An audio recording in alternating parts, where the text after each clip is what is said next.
नमस्कार दोस्तों। टीसीएस और टीडीएस के पेमेंट करने का तरीका बदल गया है। जैसे हम टीन एनएसडीएल की साइट से, ओल्टास की साइट से आसानी से टीडीएस और टीडीएस की पेमेंट कर लेते थे, अब वहां से हम पेमेंट नहीं कर सकते हैं। अब आपको जो पेमेंट करनी है टीडीएस या फिर टीसीएस की टैन बेस या फिर पैन बेस, वो पेमेंट कहाँ से होगी? आपकी इनकम टैक्स की वेबसाइट से होगी। पहले मैं आपको बताता हूँ पहले कैसे टीन एनएसडीएल की साइट पे पेमेंट होती थी। मैं टीन एनएसडीएल की साइट पे आप पे खोल देता हूँ, ओपन कर देता हूँ। एस्केप कर दीजिएगा। यहाँ पे सर्विसेज में आते थे पहले हम, उसके बाद हम ई पेमेंट पे टैक्सेस ऑनलाइन पे आते थे। अब यहाँ पर ये देखिए आ रहा है, direct tax payment facility have been migrated from OLTAS e payment online to e pay tax facility to e filing portal. यानी कि अब जो आप पेमेंट करते थे पहले ओल्टास की वेबसाइट पे, अब वो पेमेंट आपको करनी है डायरेक्ट इनकम टैक्स के पोर्टल पे करनी है। यहाँ पर आपको लिंक दिया हुआ है, या तो आप लिंक से जा सकते हैं, लिंक पे क्लिक करके, या आप डायरेक्ट इनकम टैक्स की वेबसाइट पे आप जा सकते हैं। जो आप पेमेंट है आप लॉगिन करके और विदाउट लॉगिन करके दोनों ही तरीके से आप लॉगिन कर सकते हैं। इस वीडियो में आपको बताऊंगा कैसे आप इंटरनेट बैंकिंग के थ्रू, अगर आपको कैश से पे करना हो या फिर आरटीजीएस एनएफटी करना हो, अपने वॉलेट से पे करना हो, तो किस तरीके से सारे ऑप्शन तरीके से आपको बताऊंगा कैसे आप पे कर सकते हैं। और कैश के अंदर आपको एक बात का ध्यान रखना, जैसे हम पहले 281 नंबर चालान, 280 नंबर चालान डायरेक्ट हम निकाल के बैंक में पे करते थे, अब वैसे पे नहीं होगा। आपको पोर्टल से निकाल के जो सीआर नंबर आपका आता है उसके थ्रू ही आपको बैंक में जमा करना है। जैसे हम जीएसटी के अंदर चालान निकालते हैं हम कैश का, बैंक सेलेक्ट करके, सेम इसी तरीके से यहाँ पर पोर्टल पे कर दिया गया है। डायरेक्ट टैक्स पे इनकम टैक्स के लिए आपको डिटेल डाल के ही आपको चालान निकाल के बैंक वहाँ पे जमा करवाना है। तो कैसे जमा होगा, तो चलिए वीडियो शुरू करते हैं। अगर वीडियो शुरू करने से पहले अगर आपने मेरे चैनल को सब्सक्राइब नहीं किया तो प्लीज़ चैनल को सब्सक्राइब करें और बेल आइकन को दबाना ना भूलें। तो सबसे पहले आप जाएंगे ई पे टैक्स पे। ई पे टैक्स पे जाने के बाद आपको डालना है यहाँ पर अपना टैन नंबर। अगर आप टीडीएस और टीसीएस की पेमेंट कर रहे हैं तो आपको पर टैन नंबर डालना है। यहाँ पे टैन नंबर डालेंगे, फिर आप कंफर्म करेंगे और मोबाइल नंबर, जो मोबाइल नंबर आपका एक्टिव है जिस पे आप ओटीपी डाल सकते हैं इजीली, वो मोबाइल नंबर डाल के आपको कंटिन्यू यहाँ पर करना है। यहाँ पे अपना टैन नंबर डाल दीजिएगा पहले। अब यहाँ आपको ओटीपी डालना है, जो आपने फ़ोन नंबर डाला उस पर ओटीपी आ जाएगा। कंटिन्यू पे क्लिक करेंगे ओटीपी डालने के बाद।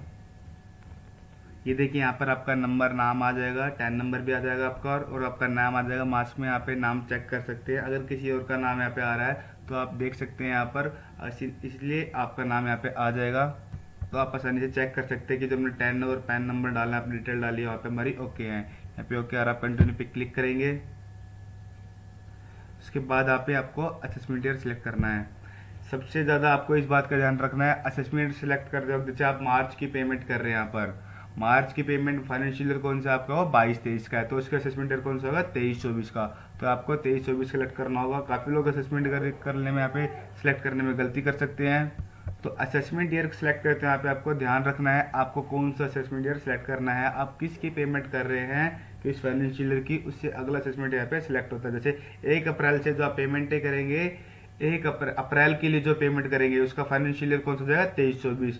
जो उसके लिए पेमेंट करेंगे, अप्रैल की पेमेंट कब होगी, मई में होगी, तो उसकी पेमेंट का असेसमेंट क्या हो जाएगा, 24-25 हो जाएगा आपका। यानी कि जिस भी फाइनेंशियल ईयर की आप पेमेंट कर रहे हैं उसके अगले साल का असेसमेंट ईयर आपका क्या होगा, अगले साल का हो जाएगा। यानी कि 22-23 की जो करोगे, 22-23 की जिसकी फोर्थ क्वार्टर रिटर्न जानी, सपोज टीडीएस की जनवरी, फरवरी, मार्च, जिसने टीडीएस पे नहीं किया हो, एक साथ पे कर रहा है वो, तो कौन से का फाइनेंशियल उसका 22-23 है, तो उसका असेसमेंट ईयर कौन सा हो जाएगा, 23-24 का हो जाएगा।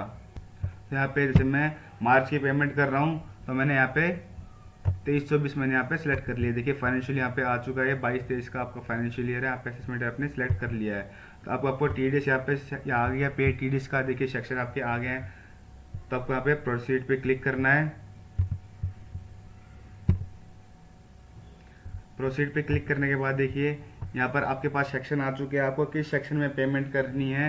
जैसे यहाँ पे आपको सर्च भी करना है, सर्च कर सकते हैं। जैसे आपको रेंट की पेमेंट करनी है तो रेंट का यहाँ पे सिलेक्ट सेक्शन भी आ सकता है, यहाँ पे डिस्क्रिप्शन से डाल सकते हैं और सेक्शन से आप सर्च कर सकते हैं। ये तो आप इजीली डिस्क्रिप्शन सिलेक्ट कर सकते हैं। अगर आपको सेक्शन वाइज फिल्टर लगाना है तो आप पे सेक्शन वाइज फिल्टर लगा सकते हैं। जिस सेक्शन का आपको यहाँ पे सर्च करना है वो सेक्शन आप पे क्लिक करके उस सेक्शन का डिटेल्स आप इजीली पे कर सकते हैं। जैसे हम आपको रेंट का पे सिलेक्ट करके दिखाता हूँ। आपको रेंट का मैंने यहाँ पे सिलेक्ट कर लिया है, मेरा रेंट आ रहा है। कंटिन्यू पे क्लिक करेंगे। इसके बाद आता आपको ऑप्शन सेलेक्ट करना है, ये है टैक्स एप्लीकेबल मेजर ऐड। आपको यहाँ पे ध्यान रखना है इस चीज़ का, ये अदर देन कंपनी डिडक्ट है फिर कंपनी डिडक्ट है। अगर आपका अदर देन कंपनी डिडक्ट है तो अदर देन पे सेलेक्ट करेंगे, और आपका कंपनी डिडक्ट है तो कंपनी, जैसे हमारा अदर देन कंपनी डिडक्ट है तो इसमें मैंने सेलेक्ट कर लिया है। उसके बाद आपको टैक्स भरना है, पर कितना आपने टैक्स पे करना है, जो भी आपका टीडीएस का अमाउंट का टैक्स है और टैक्स अमाउंट यहाँ पे लिख दिया। सपोज मैंने यहाँ पे 1000 रुपये डाल दिया एग्जांपल के तौर पे। जो भी आपका सर यहाँ पे इंटरेस्ट अमाउंट है, जो भी है इंटरेस्ट जो भी लग रहा है, अगर आप लेट पेमेंट कर रहे हैं इंटरेस्ट की तो इंटरेस्ट यहाँ पे इंटरेस्ट लोगे। जैसे मैं इंटरेस्ट डालता हूँ फॉर एग्जाम्पल 10 रुपये मैंने यहाँ पे इंटरेस्ट का डाल दिया है। टोटल मेरा अमाउंट आ जाएगा 1010 रुपये। मैं कंटिन्यू पे क्लिक करूँगा, यहाँ से कंटिन्यू पे क्लिक करते ही देखिए मेरे पास काफ़ी सारे ऑप्शन आ चुके हैं नेट बैंकिंग के। जो भी आपका बैंक है इसके अंदर से वो सिलेक्ट कर सकते हैं। आपका इसमें कोई बैंक नहीं है तो यहाँ पे अदर बैंक यहाँ पे सिलेक्ट करके जो भी इसके अंदर आपका बैंक आता है उस तरीके से आप बैंक सेलेक्ट करके अपने नेट बैंकिंग के थ्रू पेमेंट कर सकते हैं। अगर आपके पास नेट बैंकिंग नहीं है, डेबिट कार्ड है, तो डेबिट कार्ड के थ्रू पेमेंट कर सकते हैं। अगर आपको कैश में पेमेंट करनी है तो आपको कैसे पेमेंट करना होगा, पे एट बैंक काउंटर। जैसे आप जीएसटी पोर्टल पर करते हैं ठीक उसी तरीके से यहाँ पर आपको करनी है। आपको कैश में पेमेंट करनी है, चेक में करनी है, डिमांड ड्राफ्ट के थ्रू करनी है, उस ऑप्शन को यहाँ पे सिलेक्ट करना है। जैसे आपको कैश में पेमेंट करनी है, कैश सेलेक्ट कर लेना है। आपको जिस बैंक से आपको पेमेंट करनी है वो बैंक आपको सिलेक्ट कर लेना है। जैसे आपको एक्सिस बैंक से पेमेंट करनी है, कैश का चालान वहाँ पे जाके जमा करवाना है तो एक्सिस बैंक आपको सिलेक्ट करना है। उसके बाद आपको कंटिन्यू पे यहाँ पे क्लिक करना है। कंटिन्यू पे क्लिक करते हैं इस तरीके से आपके पास आ जाएगा, ये डिटेल आपके पास आ जाएगी, पेमेंट डिटेल। आपने आपको चेक करना है, सारी की सारी डिटेल चेक करनी है। उसके बाद आप कंटिन्यू पे क्लिक करेंगे। कंटिन्यू पे क्लिक करते ही आपको क्या करना है, डाउनलोड चालान फॉर्म में से डाउनलोड आपको चालान फॉर्म कर लेना है। ये आपके पास शेयर नंबर आ जाएगा। बैंक जो बैंक की पेमेंट होगी इसके थ्रू होगी। अब डायरेक्ट ऑनलाइन और ऑफलाइन आप चालान भर के नहीं जा सकते, आपको यही चालान आपको वहाँ पे बैंक में जमा करना है। आपको ऐसे डाउनलोड चालान फॉर्म कर लेना है। जो बैंक वाले पेमेंट करने के बाद आपको चालान पे डिटेल दे देंगे, जो आपको BSR code, date of payment, challan serial number, जो आपको टीडीएस के अंदर डिटेल डालनी होती है वो टीडीएस की डिटेल वहाँ पर आपको चालान पे करने के बाद आपको दे देंगे। ऑनलाइन आप पेमेंट कर रहे हैं तो डायरेक्ट ही आपके पास चालान के अंदर डिटेल आ जाती है, बीएसआर कोड की, डेट ऑफ पेमेंट की और साथ ही साथ सीरियल नंबर की। देखिए इस तरीके चालान क्रिएट हो जाएगा, आपका डेट आ जाएगी, वैलिड कब तक है, 23 अप्रैल तक वैलिड है, डिटेल आ गई, फोन नंबर आ गया, फाइनेंशियल ईयर, इस तरीके से सारी डिटेल आ जाएगी। आपको बैंक में आप एक्सिस बैंक में अभी जमा कर सकते हैं। जिस बैंक में आपको जमा करना है आप उस बैंक यहाँ पे उस बैंक का नाम यहाँ पे सिलेक्ट करके आसानी से पेमेंट कर सकते हैं। ये तो ऑफलाइन मेथड बताया मैंने आपको कैसे विदाउट लॉगिन आप पेमेंट कर सकते हैं। डायरेक्ट भी आप पेमेंट कर सकते हैं, अपना लॉगिन करके आप पेमेंट कर सकते हैं। सर्विसेज ई फाइल में जाके वहाँ से आसानी से आपको काफ़ी सारी डिटेल वहाँ पे भरनी नहीं पड़ेगी क्योंकि वो प्रीफिल होगी वहाँ से। अगर आपको ऑनलाइन भरनी है लॉगिन करके तो ऑनलाइन भी यहाँ से लॉगिन करके आप भर सकते हैं। तो आज की वीडियो में जाना कैसे आप टीडीएस की और टीसीएस की पेमेंट कर सकते हैं।